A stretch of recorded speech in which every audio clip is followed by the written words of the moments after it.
ধানের শীষের ভোট চাইবেন।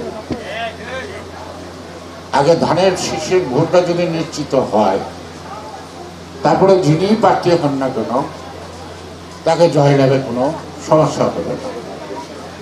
কোনো রাজনৈতিক শক্তি বা পরাদর্শী শক্তি যাই বলি, ঘোলা পানিতে মাছ শিকার করার একটা সুযোগ নিতে পারে।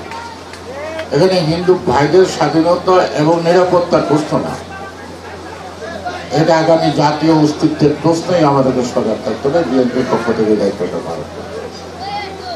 আগামী দুর্গোৎসবের চেয়েও বেশি গুরুত্বপূর্ণ কথাবার্তায় মনে হয় আগামী জাতীয় নির্বাচন। যে কারণে উদ্দেশ্যটা যাই থাকুক না কেন, সারাক্ষণ কিন্তু ভোট চাওয়া চাহিদা থাকবে না। আমি জানি না এখানে কে আগামী দিন মনোনয়ন পাবেন। যারা প্রত্যাশা করেন তারা কয়জন উপস্থিত কয়জন অনুপস্থিত তা আমার জানা নেই। তবে এইটুকু বলবো যে সবাই একত্রিত হয়েছেন, একত্রিত থাকেন। এই পূজাটাকে কেন্দ্র করে কোনো রাজনৈতিক শক্তি বা পরাদর্শী শক্তি যাই বলি, ঘোলা পানিতে মাছ শিকার করার একটা সুযোগ নিতে পারে। সেই কারণে আমাদের বেশি সচেতন থাকতে হবে।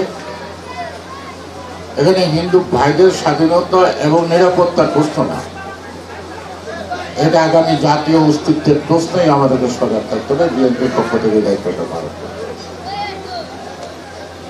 সেই কারণেই আমাদের দলীয় সিদ্ধান্ত অনুযায়ী আমাদের ভারপ্রাপ্ত চেয়ারম্যান প্রত্যেকটা পূজা মণ্ডপের আশেপাশে বিএনপি নেতৃকর্মীর বিরুদ্ধে সমন্বয়ে একটি করে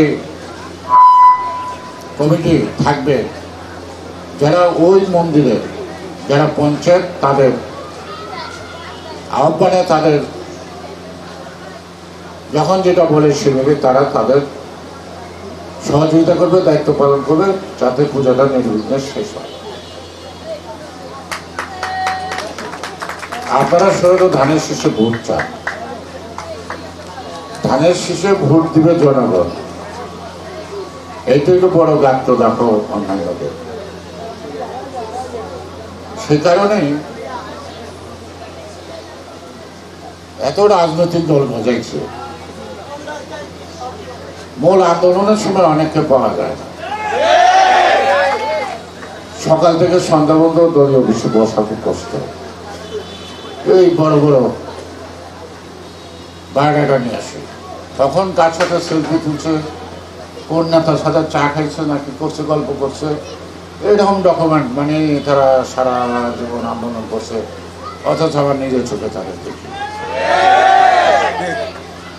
তো সে কারণেই মানুষ মাত্র একটু সুযোগ সন্ধানী, কারোটা দৃষ্টপুর, আবার কারো সুযোগ নিতে চাইলেও মনে কিছু পড়ে না।